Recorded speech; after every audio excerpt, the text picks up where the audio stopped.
தமிழகம் முழுவதுமே நம்முடைய தலைவர்கள் தோழமை கட்சிகள் போட்டியிட்ட இடங்களில் நம்முடைய தலைவர்கள் கட்சியினுடைய செயலாக்கத்தை ஆராய்ந்து கொண்டிருக்கின்றார்கள் எல்லா இடத்திலும். அதே போல் கோயம்புத்தூர் பாராளுமன்ற தொகுதிக்கு நம்முடைய மூத்த தலைவர், முன்னாள் மாநில தலைவர், முன்னாள் அமைச்சர் ஐயா பொன் ராதாகிருஷ்ணன் அவர்கள் கோயம்புத்தூரில் நம்முடைய குறிப்பாக பாரதிய ஜனதா கட்சியினுடைய தலைவர்களை, இந்த பாராளுமன்றத்துடைய பொறுப்பாளர்களை சந்தித்து இன்று அவர்களிடம் ஒரு ரிவ்யூ மீட்டிங் எடுத்துக்கிட்டு இருக்கிறாங்க. நான் இந்த நிகழ்ச்சியில் வேட்பாளராக பங்கெடுப்பதற்காக வந்திருக்கின்றேன். பத்திரிகை நண்பர்கள் காத்திருக்கிறீங்க, எனக்கு தெரியல, நான் ப்ரெஸ் மீட் இன்னும் முடிஞ்சிருக்குன்னு நான் நினச்சிருந்தேங்க. ஆனால் நான் இன்று வேட்பாளராக இந்த நிகழ்ச்சியில் பொன்னார் ஐயா அவர்கள் தலைமையில் நடக்கக்கூடிய இந்த நிகழ்வில் குறிப்பாக நம்முடைய தொண்டர்கள், தலைவர்கள் எல்லோரும் ஒரு காரணம் சொல்லுவாங்க. அதை ஆராய்வதற்காக வந்திருக்கக்கூடிய பொன்னாரான நிகழ்வில் நானும் பங்கெடுத்து கொண்டிருக்கின்றேன். கிட்டத்தட்ட மத்தியானத்துக்கு மேலே இந்த நிகழ்வு நடந்து கொண்டிருக்கிறது. 6 சட்டமன்ற தொகுதியிலிருந்து அனைத்து இடத்திலும் கூட நம்முடைய கிளை தலைவர்கள் ஆரம்பித்து நம்முடைய முக்கியமான பொறுப்பாளர்கள் யாருக்கெல்லாம் அழைப்பு கொடுத்துருக்கிறோமோ அவங்கெல்லாம் வந்திருக்கிறாங்க. தமிழ்நாடு முழுவதும் இது நடந்து கொண்டிருக்கிறது. நோக்கம் என்ன? அடுத்து வரக்கூடிய தேர்தலுக்கு நம்முடைய கட்சியை தயார்படுத்துவது. அதே நேரத்தில் இந்த முறை இந்த 2024 பாராளுமன்ற தேர்தலில் நாம் சந்தித்திருக்கக்கூடிய நல்ல நிகழ்வுகள், நல்ல வெற்றிகள் எல்லாத்தையும் தாக்குப்பிடித்து அதை அப்படியே வச்சு அதிலிருந்து அடுத்த தேர்தலுக்கு அதை பில்டு பண்ணிட்டு போகணும். அதே நேரத்தில் நம்ம எதிர்பார்க்காத இடத்துல நிறைய இடத்துல நம்ம தோல்விகளையும் சந்தித்திருக்கின்றோம். ஒரு ஆர்கனைசேஷன் அடிப்படையில் எதிர்பார்த்த வாக்குகள் சில இடத்துல வரல, இன்னும் அதிகமாக வந்திருக்கும் என்று நினைத்தும் வரல. அதையும் கூட ஆராய்ந்து ஏன் நடந்தது அப்படிங்கிறதையும் பார்க்குறோம். இரண்டும் கலவை தான் இந்த தேர்தலை பொறுத்த வரைக்கும். ஏன்னா அடுத்து நடக்கக்கூடிய உள்ளாட்சி தேர்தலாக இருக்கட்டும், 2026 சட்டமன்ற தேர்தலாக இருக்கட்டும், கட்சியை தயார்படுத்தி வைக்க வேண்டும். அதற்கு குறிப்பாக ஆர்கனைசேஷன் அடிப்படையில் இந்த ரிவ்யூ மீட்டிங் நடந்து கொண்டிருக்கிறது.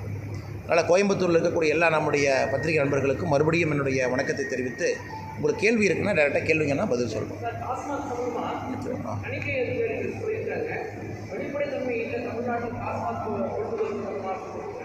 சிஏஜி ஆனால் இன்னும் இந்த ரிப்போர்ட்டு பப்ளிக் பண்ணலைன்னா பப்ளிக் பண்ணிட்டாங்களா? சரி, ஓகே.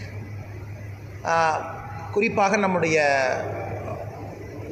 மத்திய அரசு இண்டிபெண்ட்டாக இயங்கக்கூடிய சிஏஜி, கம்பென்ட்ரோல் அண்ட் ஆடிட்டர் ஜெனரல் அவர்கள் அனைத்திடத்திலும் கூட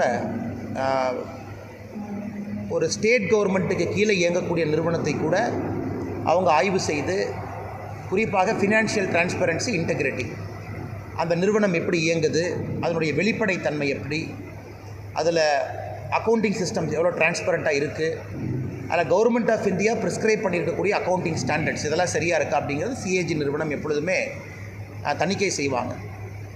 குறிப்பாக தமிழகத்தில் நம்முடைய டாஸ்மார்க் நிறுவனத்தை பொறுத்தவரை சிஏஜி அதே போன்ற தணிக்கை செய்து, நான் என்ன ரிப்போர்ட்டை படிக்கலிங்கன்னா, நான் மேற்பார்வை மட்டும்தான் பார்த்தேன். அவங்க மேலோட்டமாக சொல்லியிருப்பது எனக்கு தெரிந்தவரை இந்த மாதிரி இதில் வந்து அக்கௌண்டிங் டிரான்ஸ்பரன்சி இல்லை என்று. குறிப்பாக டாஸ்மார்க்குக்கு வரக்கூடிய வருமானம், அவங்க காட்டக்கூடிய கணக்கு வெளிப்படைத்தன்மையாக இல்லை என்பது சொல்லியிருக்காங்க. இதுக்கு வந்து ஒரு சிம்பிள் உதாரணங்கன்னா, டாஸ்மார்க் நிறுவனத்தினுடைய ஆனுவல் ரிப்போர்ட் அது யாராச்சும் போய் எடுக்கணும்னு நினச்சிங்கன்னா ரொம்ப கஷ்டப்பட்டு தொலாவணும். எந்த நிறுவனம் எவ்வளோ சப்ளை பண்ணுறாங்க, டாஸ்மார்க் வந்து யாருக்கிட்டேருந்து கொள்முதல் பண்ணுறாங்க, ஏன்னா எல்லாமே மறைச்சிருப்பாங்க. அது ரொம்ப கஷ்டப்பட்டு நீங்கள் தேடினீங்கன்னா தான் டாஸ்மார்க்கினுடைய ஆனுவல் ரிப்போர்ட்டே உங்களுக்கு கிடைக்கும். காரணம், தமிழக அரசை பொறுத்தவரை, டாஸ்மார்க்கை பொறுத்தவரை அங்கே இருக்கக்கூடிய பல விஷயங்களை மறைக்க வேண்டும் என்பதற்காக உங்களை போன்ற, என்னை போன்ற சாதாரண குடிமகன் ஒரு ஆனுவல் ரிப்போர்ட்டை எடுக்கிறதே எங்கள் கஷ்டம். அதனால் சிஏஜி இது போன்ற அறிக்கை கொடுத்துருப்பது ஆச்சரியம் இல்லை, அது எக்ஸ்பெக்டட் தான். இன்னும் அந்த அறிக்கையை தெளிவாக நாங்கள் பார்க்கவில்லை, பார்ப்பதற்கான வாய்ப்பு எனக்கு கிடைக்கல. நாளை அடுத்து நடக்கக்கூடிய ப்ரெஸ் மீட் அதை பற்றி டீட்டெயிலாக பேசுகிறோம்.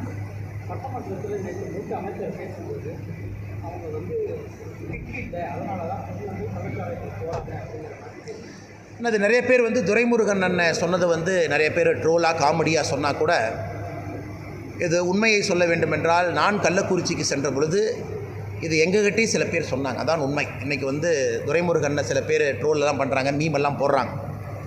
ஆனால் உண்மையை சொல்ல வேண்டும் என்றால் கள்ளக்குறிச்சியில் சொன்னாங்க, அண்ணா இன்றைக்கி வந்து டாஸ்மார்க்கினுடைய குவாலிட்டி வந்து கிட்டத்தட்ட தண்ணீரை போல தான் டாஸ்மார்க்கில் ஒரு குவார்ட்டர் பாட்டிலோ ஒரு ஹாஃப் பாட்டிலோ விற்கிறாங்க. ஓவர பாயிண்ட் ஆஃப் டைம் அதை டைல்யூட் பண்ணி அதுக்கு ஒரு ஆடிட்டிங் இல்லை, அக்கௌண்டிங் ஸ்டாண்டர்ட்ஸ் எதுவுமே இல்லை, யாரும் போய் செக் பண்ணுறதில்ல. ஒரு நிறுவனம் ஒரு பியர் விற்கிறாங்க, அதில் 9% ஆல்கஹாலுங்கிறாங்க, சில இடத்துல 4.5% ஆல்கஹாலுங்கிறாங்க, அதை மெயின்டைன் பண்ணுறது கிடையாது. அதே போல் Indian made foreign liquor IMFL அதுவும் கூட தரமாக அங்கே அவங்க நடைமுறைப்படுத்துறது இல்லை. அதனால் இப்போ டாஸ்மார்க்கில் இருக்கக்கூடிய நிறைய பேர் வந்து அவர்களுக்கு போதை அதிகமாக வேண்டும் என்பதற்காகத்தான் கஞ்சாவை நோக்கி, அபினை நோக்கி, கள்ளச்சாராயத்தை நோக்கி நிறைய பேர் திரும்பி இருக்கிறாங்க அப்படிங்கிறத கள்ளக்குறிச்சியில் நிறைய பேர் சொன்னாங்க.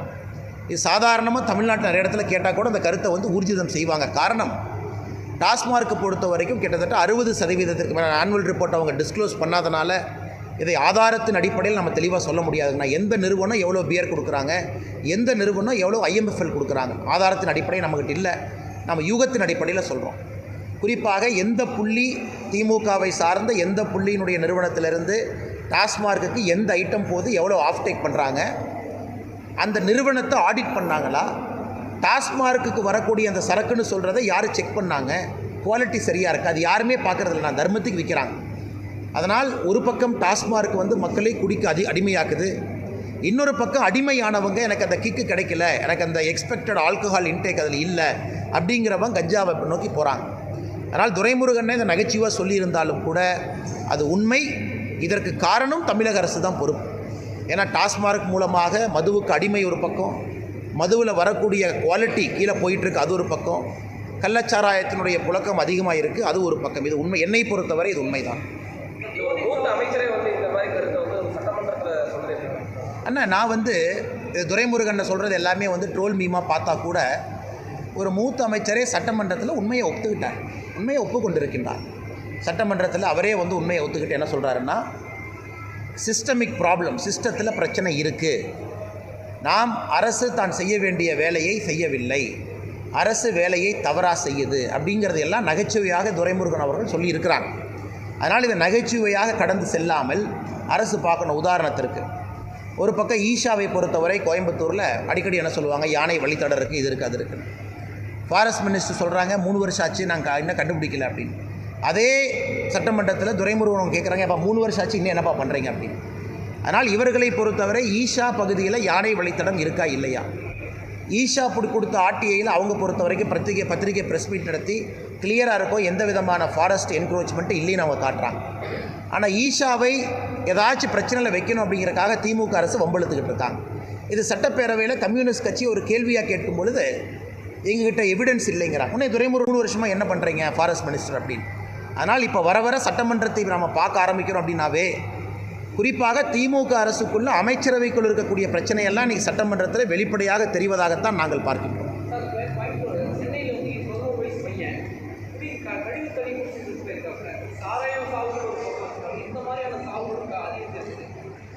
சென்னையை பொறுத்தவரை உண்மையாலுமே சுகாதாரம் என்பது அதல பாதாளத்தில் இருக்குது. உதாரணத்துக்கு எடுத்துக்கிட்டிங்கன்னா, ஸ்வச்ச பாரத் சர்வேல வந்து 44, 46வது இடத்துல இருந்த சென்னை இன்றைக்கி எங்கே இருக்குன்னு உங்களுக்கு தெரியும். 100வது பொசிஷன்லாம் தாண்டி 200வது பொசிஷன் நோக்கி போயிட்டுருக்கும். ஆனால் சென்னையை பொறுத்தவரை சுகாதாரம் என்பது மிக அதல பாதாளத்தில் இருக்குது. மக்கும் குப்பை மக்காத குப்பையெல்லாம் அவங்க பிரிக்கிறதே கிடையாது. அதனுடைய அடுத்த வெளிப்பாடு இது எக்ஸ்பெக்டட் தான். அடுத்த வெளிப்பாடு ஒரு மழை தண்ணீர் வரும்பொழுது இதெல்லாம் கலக்கும், மக்கும் குப்பை இதெல்லாம் கலந்து தண்ணி வந்து குடிநீர் பைப்போட கலக்க ஆரம்பிக்கும், அதை மக்கள் குடிக்க ஆரம்பிப்பார். ஆனால் இதை பற்றி எதுவுமே சுகாதாரத்துறை அமைச்சர் பேசுவது கிடையாது, யாரும் பேசுவது கிடையாது. இது சென்னையில் வந்து நீங்கள் ஒருத்தர் அப்படின்னு எடுத்தால் கூட, இன்றைக்கி ஒருத்தர் அப்படின்னு நம்ம பார்க்குறோம். இந்த மீடியா கேட்பாங்க, என்ன ஒரு பையன் தானே இறந்துருக்கான் அப்படின்னு. அது ஒரு பையன் இறந்தான் என்று சொல்வதை விட எத்தனையோ பேர் எத்தனையோ நோயில் மாட்டி இருக்கின்றார்கள், குறிப்பாக சென்னையை பொறுத்தவரை. காரணம், அடிப்படை சுகாதாரம் என்பது அங்கே அதல பாதாளத்தை நோக்கி சென்று கொண்டிருக்கிறது. ஆனால் இது சட்டப்பேரவையில் இதை பற்றி விவாதம் நடப்பது கிடையாது, இதை பற்றி சுகாதாரத்துறை அமைச்சர் பேசுவது கிடையாது. இதை தவிர எல்லாமே திமுக அரசில் பேசுவோம்.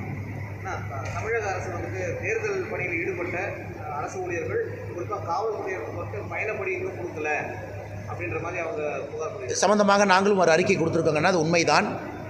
குறிப்பாக தமிழகத்தினுடைய காவல்துறை நண்பர்களுக்கு தேர்தல் பணியில் யாரெல்லாம் ஈடுபட்டிருக்காங்களோ அது எலெக்ஷன் கமிஷன் ஆஃப் இந்தியாவுடைய ஸ்டாண்டிங் ஆர்டர்.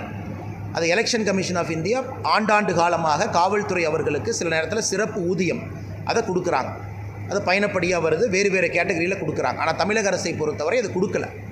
கள்ளச்சாராய மரணங்களுக்கு உடனடியாக 10 லட்சம் ரூபாய் எடுத்துக்கொண்டு ஓடி செல்லக்கூடிய தமிழக அரசு மக்களுக்காக போராடக்கூடிய காவல்துறைக்கு எலெக்ஷன் கமிஷன் சொல்லியிருக்கக்கூடிய ஸ்டாண்டிங் ஆர்டர்ஸின் படி தேர்தல் பணியில் யார் ஈடுபட்டிருக்காங்களோ இன்னுமே கொடுக்கல. தேர்தல் முடிஞ்சு, கவுண்டிங் முடிஞ்சு, எம்பி எல்லாம் பதவி பிரமாணம் முடிஞ்சு, பார்லிமெண்ட் முதல் செஷனும் முடிய ஆரம்பித்திருக்கிறது. அதனால் இதை பற்றி நாங்களும் ஒரு விரிவான அறிக்கையை நேற்று கொடுத்துருக்கோம். இது உண்மையாலும் கண்டிக்கத்தக்கது. காரணம், முதலமைச்சர் அவர்கள் நேற்று காவல்துறை சம்பந்தப்பட்ட துறை ரீதியான கோரிக்கைகள்லாம் பதில் சொன்னாங்க. இதை பற்றி முதலமைச்சர் அவர்கள் பதில் சொல்லுவாங்க, உடனடியாக அதுக்கு சம்மந்தப்பட்ட நடவடிக்கை எடுப்பாங்கன்னு பார்த்தோம். அதற்கு முதலமைச்சர் பதில் சொல்லலை. அதனால் அது ஏமாற்றம் மட்டும்தான் அனைவருக்கும் மிஞ்சி இருக்கிறது.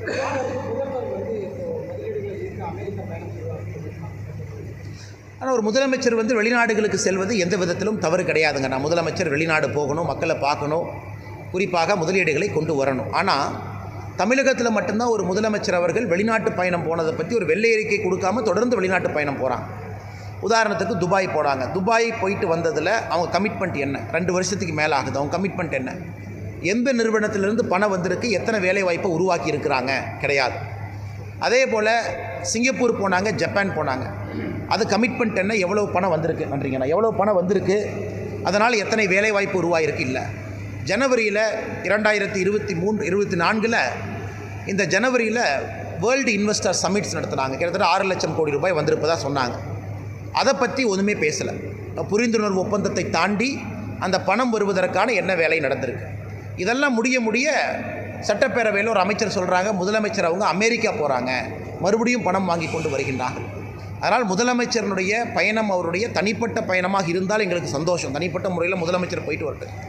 ஆனால் அரசு செலவில் முதலமைச்சர் ஒரு பயணமாக இத்தனை IAS அதிகாரியை கூட்டிகிட்டு போகும்பொழுது மக்கள் அக்கௌண்டபிலிட்டியை கேட்குறாங்க. மக்கள் கேட்குறாங்க, இதுவரை 3 ஆண்டுகளில் முதலமைச்சர் சென்ற பயணத்தினால் தமிழக மக்களுக்கு கிடைத்த லாபம் என்னன்னு கேட்டிங்கன்னா, துபாயிலிருந்து ₹1 வரலிங்கன்னா, ஜப்பான் வரல, சிங்கப்பூர் வரல, உலக முதலீட்டாளர் மாநாட்டை பற்றி நமக்கு தெரியாது. கிட்டத்தட்ட அதுவும் 6 மாதம் ஆகிற காரணத்தினால இன்றைக்கி அவங்களும் ஒரு வெள்ளை அறிக்கை கொடுக்கணும். எதுவுமே கொடுக்காமல் முதலமைச்சர் தொடர்ந்து வெளிநாட்டு பயணம் செல்வதனுடைய மர்மம் என்ன அப்படிங்கிறது தான் ஒரு சாதாரண மனிதனுடைய கேள்வியாக இருக்குது.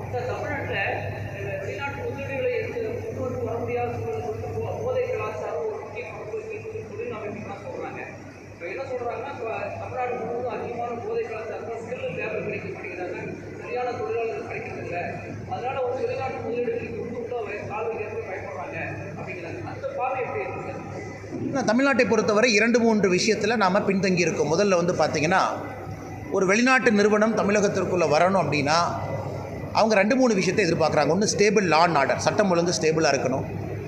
2வது, ஒரு சிங்கிள் விண்டோ கிளியரன்ஸ், எந்த விதமான பவர் சென்டர் இல்லாமல் வேலை நடக்கணும். ஒரு முதலமைச்சருடைய மருமகனை போய் பாருங்கள், ஆடிட்டரை போய் பாருங்கள், அண்ணா நகர் போங்க, அப்படிலாம் இல்லாமல் ஒரு அதிகாரியை பார்த்து வேலை நடக்கணும். தமிழகத்தில் இல்லை. 3வது, கல்வி மூலமாக கிடைக்கக்கூடிய எம்ப்ளாயபிலிட்டி. இந்த 2ம் நல்ல ஒரு அளவுகோலில் இருக்கணும். இன்றைக்கி தமிழகத்தில் உண்மையை சொல்ல வேண்டும் என்றால் இந்த ஸ்கில் ஃபேக்டர் அப்படிங்கிறது குறைய ஆரம்பிச்சிருக்கு. ஏன்னா கல்வியினுடைய திறன் குறைய ஆரம்பிச்சிருக்கு. அதன் மூலமாக கிடைக்கக்கூடிய எம்ப்ளாயபிலிட்டி குறைய ஆரம்பிச்சிருக்கு. அதனால் இன்றைக்கி பார்த்திங்கன்னா தமிழ்நாட்டில் இருக்கக்கூடிய எத்தனையோ சாஃப்ட்வேர் இன்ஜினியர் பெங்களூருக்கு போகிறாங்க. என் கோயம்புத்தூர் உதாரணமாக எடுத்துங்க. இவ்வளோ ப்ரெஷர் போடுறீங்க, ட்ரெயின் கோயம்புத்தூருக்கு வரணும், பெங்களூர்லேருந்து ட்ரெயின் வரணும், நியாயமான ப்ரெஷர் தான். காரணம், அத்தனை நபர்கள் கோயம்புத்தூரை சார்ந்தவர்கள் பெங்களூரில் சாஃப்ட்வேர் இன்ஜினியர் இருக்கிறனால நமக்கு ட்ரெயின் நேரடியாக தேவைப்படுது. 1 இல்லை 2 இல்லை 6 ட்ரெயின் வந்தாலும் பத்தாது.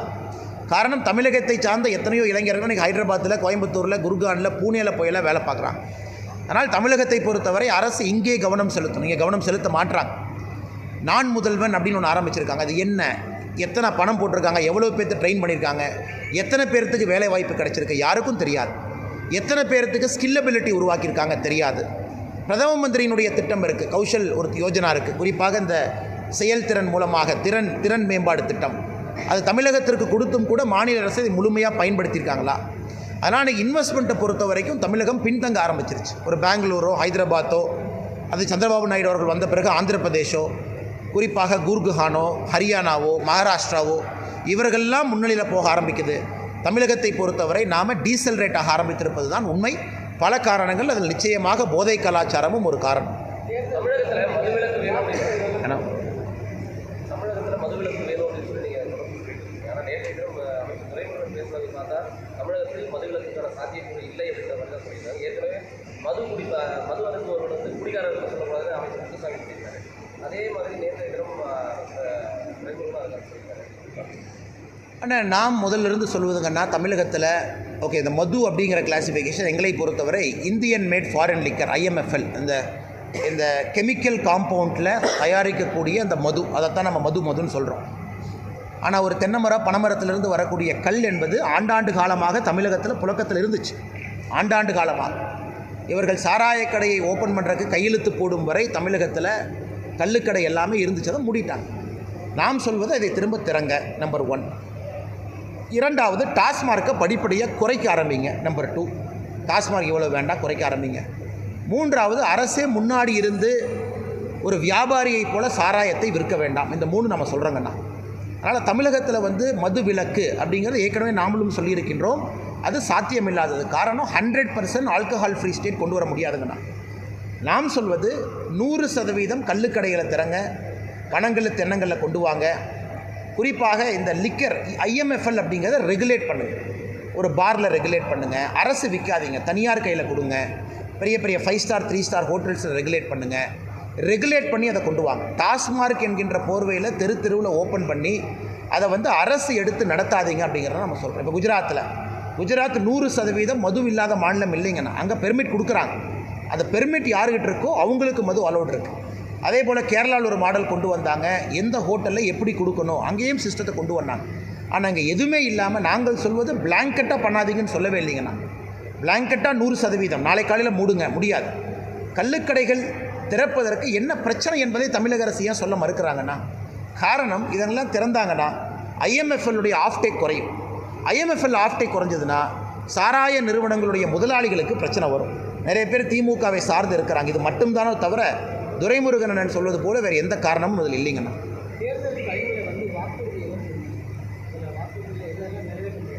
எல்லாத்தையுமே நிறைவேற்றிடலாங்கண்ணா. எல்லாத்தையுமே படிப்படியாக கோயம்புத்தூரை பொறுத்தவரை கொடுத்திருக்கக்கூடிய வாக்குறுதிகள் முக்கியமான வாக்குறுதிகள், நிறைவேற்றப்பட வேண்டிய வாக்குறுதிகள், இந்த நகரத்தினுடைய வளர்ச்சிக்கான வாக்குறுதிகள். அதனால் 100 நிறைவேற்றுறோம் 200 நிறைவேற்றுறோம் என்று சொல்வதை விட நாங்கள் கொடுத்துருக்கக்கூடிய எல்லா வாக்குறுதிகளும் நிறைவேற்ற போகிறோம். அது வருகின்ற காலத்தில் நீங்கள் பார்ப்பீங்கண்ணா. இப்போவே முதல் வாக்குறுதி நம்ம சொல்லியிருந்தோம், கோயம்புத்தூர் ரயில்வே ஸ்டேஷன் புதுப்பிப்பது.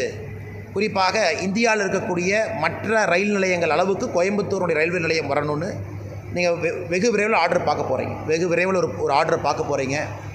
கோயம்புத்தூருடைய ரயில்வே நிலையம் அடுத்த கட்டத்திற்கு போகும். இன்க்ளூடிங் ஹோட்டல்ஸ் உள்ள வரப்போகுது, இன்க்ளூடிங் மல்டி ஸ்டோரி பில்டிங்ஸ் உள்ள வரப்போகுது. இது நம்முடைய தேர்தல் வாக்குறுதியில் நம்ம கொடுத்துருக்கக்கூடிய ஒரு வாக்குறுதி. அதெல்லாம் இந்த பட்ஜெட்டில் நீங்கள் அறிவிப்பு பார்ப்பீங்க.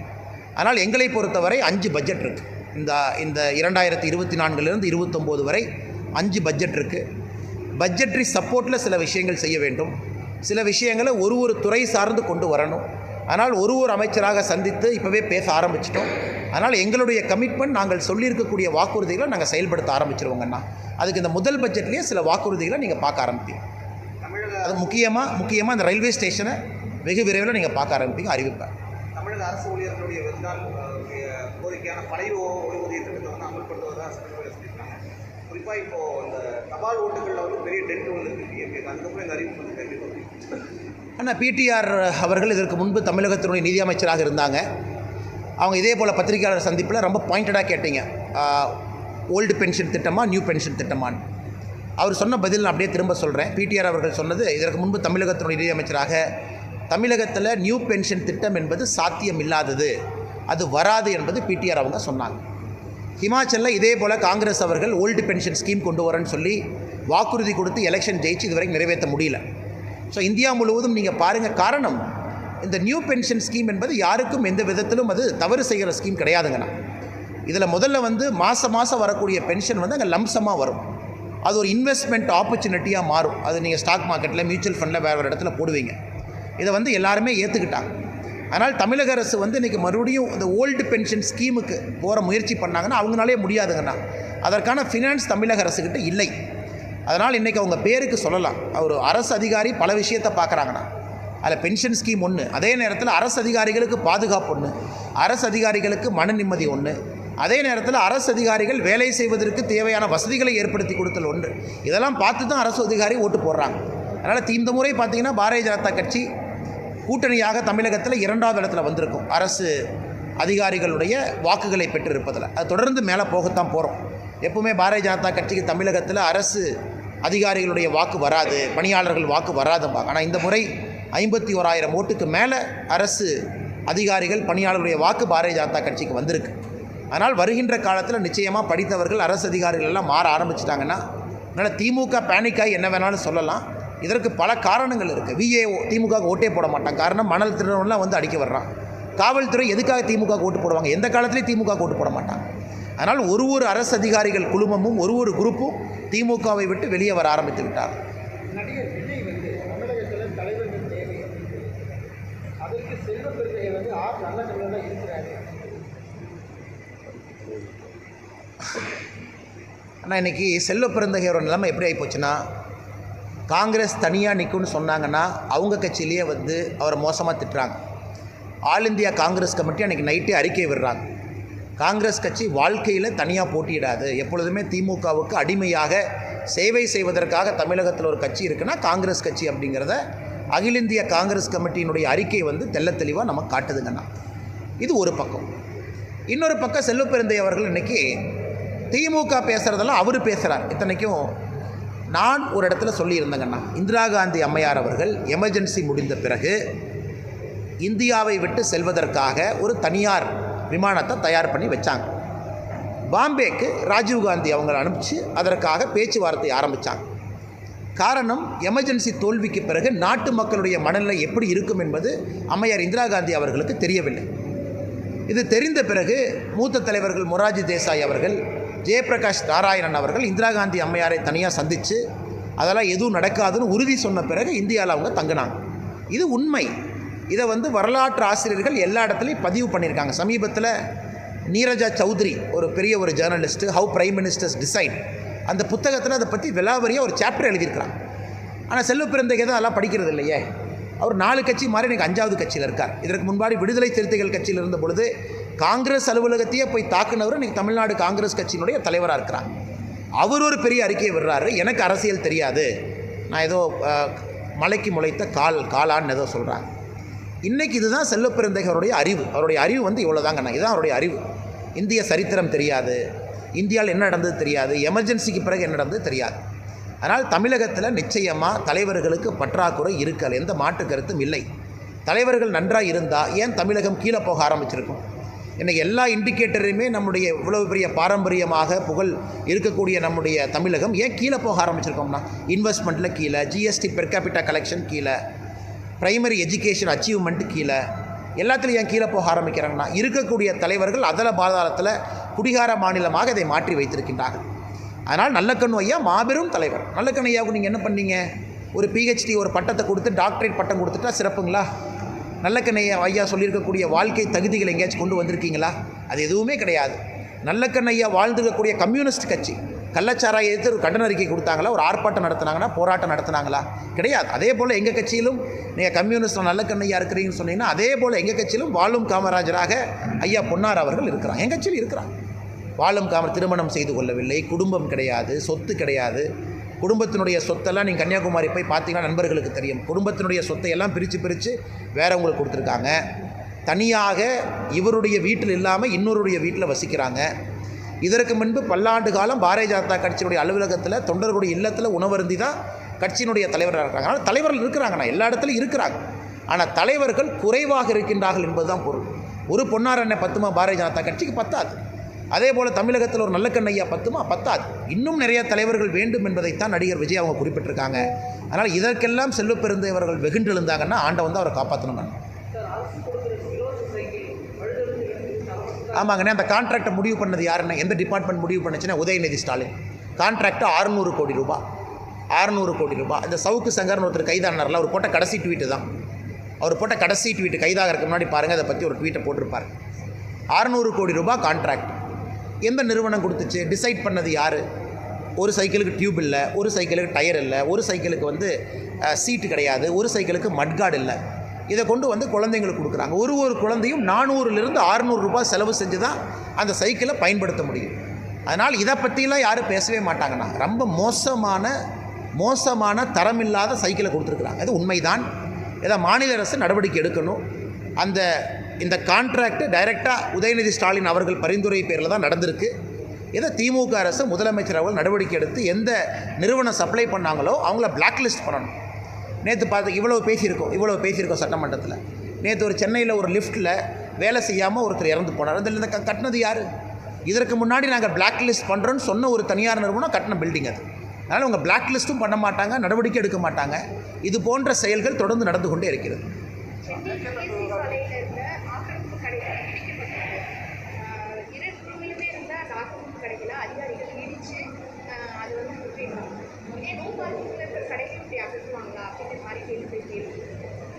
மக்கள் கேட்குறாங்க.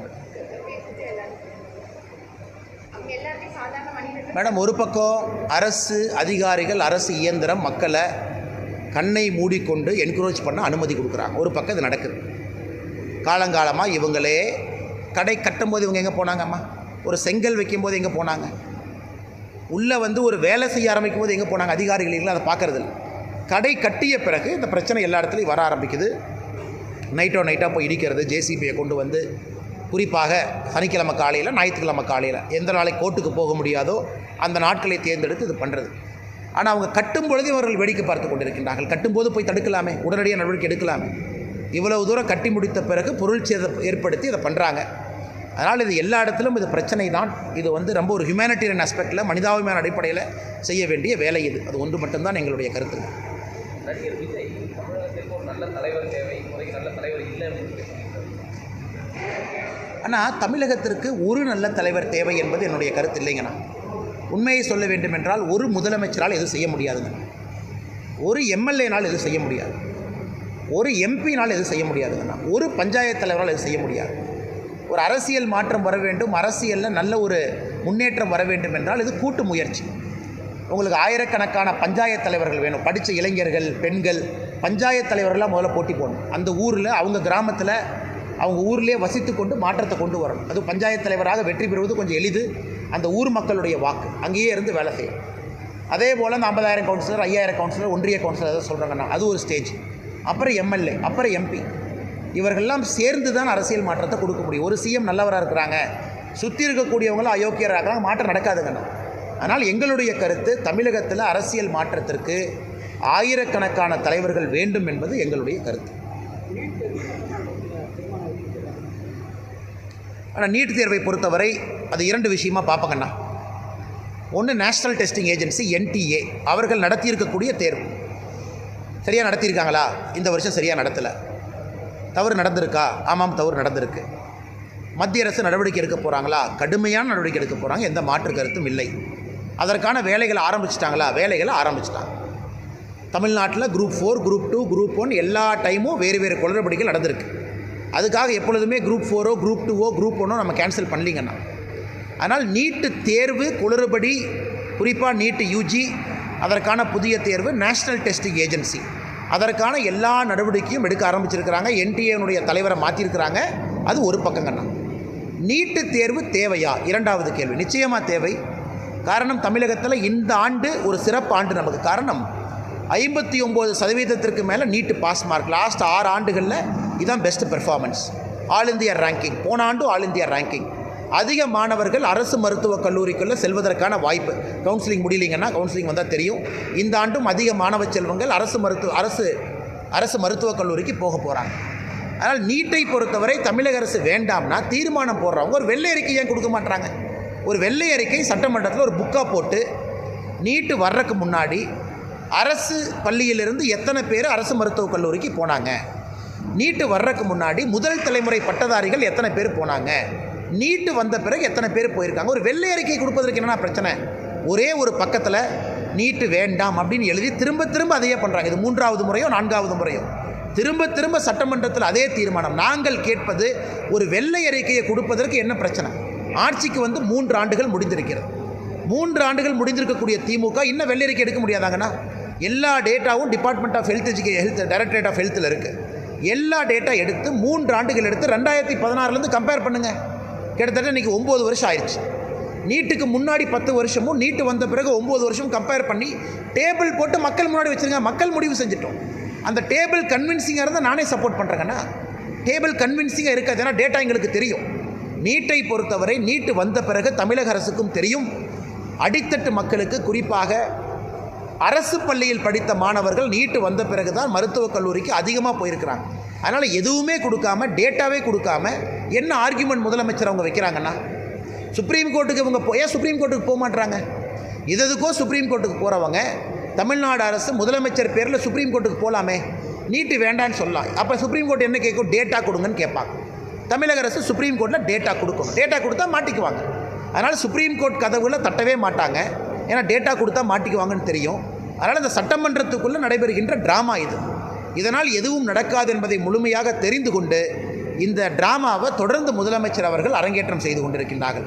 அது ஏன் கள்ளக்குறிச்சியில் கள்ளச்சாராய சாவு, அதனால் நீட் ட்ராமா கொண்டு வாங்க, இதை கொண்டு வாங்க, செங்கோல் பிரச்சனையை கொண்டு வாங்க, இதை தவிர உருப்படி என்ன நடந்திருக்குது சட்டமன்றத்தில்? மேகதாது அணை விரைவாக கட்டணும்னு சொல்லி கர்நாடக அரசு முதலமைச்சர் வலியுறுத்தினார். ஆனால் மேகதாது அணை எந்த காலத்திலும் கூட அது கட்டப்பட போவது கிடையாதுங்கண்ணா. இது நிதர்சனமான உண்மை, உங்களுக்கும் தெரியும், எனக்கும் தெரியும். காரணம், மத்திய அரசு தன்னுடைய முடிவிலிருந்து எந்த மாறுதலும் மத்திய அரசு எடுக்கலை. 2024 நம்முடைய 2வது டேர்மில் நம்முடைய மத்திய அரசு, நம்முடைய அமைச்சர், வாட்டர் ரிசோர்சஸ் மினிஸ்டர் பார்லிமெண்ட்டில் சொன்ன அதே பதில் தான் இன்றைக்கும். குறிப்பாக காவேரி நதியினுடைய லோவர் ரைப்பேரியன் ஸ்டேட் தமிழகமோ புதுச்சேரியோ கேரளாவோ, இந்த 3 மாநிலத்தினுடைய அனுமதி இல்லாமல் மேகதாதுவில் அணை கட்ட முடியாது என்பது மத்திய அரசு மிக தெளிவாக சொல்லிட்டாங்க. நம்பர் 1. இன்றைக்கி கர்நாடகாவை சார்ந்த ஒரு அமைச்சர் இணையமைச்சராக இருக்கிறாங்க. ஒரு அமைச்சர் சோமண்ணா அவர்கள் இணையமைச்சராக இருக்கிறாங்க. அவங்க கர்நாடகாவில் பத்திரிகையாளர் கேட்குறாங்க, மேகதாது அணை கட்டுவீங்களான்னு. அவர் என்ன சொல்கிறார், இல்லை எல்லா மாநிலங்களும் பேச்சுவார்த்தை நடத்தி அதன் பிறகு முடிவு செய்யலாம். ஏன்னா அந்த அமைச்சருக்கும் தெரியும், தமிழகம், புதுச்சேரி, கேரளா 3 மாநிலம் அனுமதி கொடுக்காமல் மேகதாதுவில் அணை கட்ட முடியாது என்பது கர்நாடகாவை சார்ந்த இணையமைச்சர் சோமண்ணா அவர்களுக்கும் தெரியும். அங்கேயே பிரச்சனை முடிஞ்சு போச்சு. ஒருவேளை பேச்சுவார்த்தை கூப்பிட்றாங்க, பேச்சுவார்த்தைக்கு தமிழக அரசு போய் எங்களுக்கு உடன்பாடு இல்லை, மேகதாது அணை கட்டுவதற்கு எங்களுக்கு உடன்பாடு இல்லைன்னு சொன்னால் அங்கேயே பேச்சுவார்த்தை அங்கேயே முடிஞ்சு போச்சு. அதனால் நிச்சயமாக மேகதாதுவில் தமிழக அரசினுடைய அனுமதி இல்லாமல் யாரும் அணை கட்ட முடியாது. இட்ஸ் அ லா. இது ஒரு பேப்பரில் எழுதியிருக்கக்கூடிய சட்டம். இதை யாருனாலையும் மாற்ற முடியாதுங்கண்ணா. இப்படி தான் இன்டர்ஸ்டேட் ரிவர் டிஸ்பியூட் இப்படி தான் சால்வ் பண்ணுறாங்க. அதனால் இதை தொடர்ந்து இவங்க அரசியலாக்குறாங்க. ஆனால் இங்கே இருக்கக்கூடிய காங்கிரஸ் கட்சி பார்த்திங்கன்னா வாயே திறக்க மாட்டாங்க. சித்தராமையா அவர்களும் அங்கே இருக்கக்கூடிய டிகே சிவகுமாரும் உறுதியாக, இப்போ நான் சொல்கிறேங்கண்ணா, பாரதிய ஜனதா கட்சி தொண்டனாக நான் இங்கிருந்து சொல்கிறேன், கட்ட முடியாது. காங்கிரஸ் கட்சியை சொல்லுங்கள். ஏன்னா காங்கிரஸ் ஆளுங்கட்சியாக இருக்கின்ற ஒரே காரணத்தினால இவங்க என்ன சொல்லுவாங்க, பிரதமரை போய் பார்க்கலாம், நாம் இங்கே போகலாம், அங்கே போகலாமா. ஆனால் கர்நாடகா, இங்கே இருக்கக்கூடிய தமிழக காங்கிரஸ் தலைவர் பி. சிதம்பரம் இருக்கிறாங்க. அவங்க தலைமையில் ஒரு டெலிகேஷன் போய் கர்நாடகாவினுடைய காங்கிரஸ் தலைவர் யார், டிகே சிவகுமார் அவர், அவங்க தான் கர்நாடகா காங்கிரஸினுடைய தலைவர். அவரை போய் பார்க்கல, என்ன பிரச்சனைங்கன்னா, இங்கே இருக்கக்கூடிய மூத்த தலைவர்கள் எவ்வளோ பேர் இருக்காங்க, காங்கிரஸினுடைய எம்எல்ஏக்கள் எத்தனை பேர் இருக்காங்க, எம்பிக்கள் எத்தனை பேர் இருக்காங்க, மக்கள் ஓட்டு போட்டு காங்கிரஸ் எம்பியை தேர்ந்தெடுக்கிறாங்க. இத்தனை பேரும் ஒரு குழுவாக கர்நாடகா போய் அங்கே இருக்கக்கூடிய கட்சி தலைவர் டிகே சிவகுமார் அவர்களை, முதலமைச்சர் சித்தராமையா அவர்களை சந்தித்து இதுதான் தமிழக மக்களுடைய நிலைப்பாடு, நீங்கள் கட்டாதீங்க, கட்ட மாட்டேன்னு சொல்லுங்கள். ஏன் போக மாட்டுறாங்க? அதனால் வெட்டு டிராமாவாக அரங்கேற்றம் நடந்து கொண்டிருக்கின்றார்கள். காங்கிரஸ் கட்சி இதை பற்றிலாம் பேச மாட்டாங்க. தலைவர்களினால் உடனே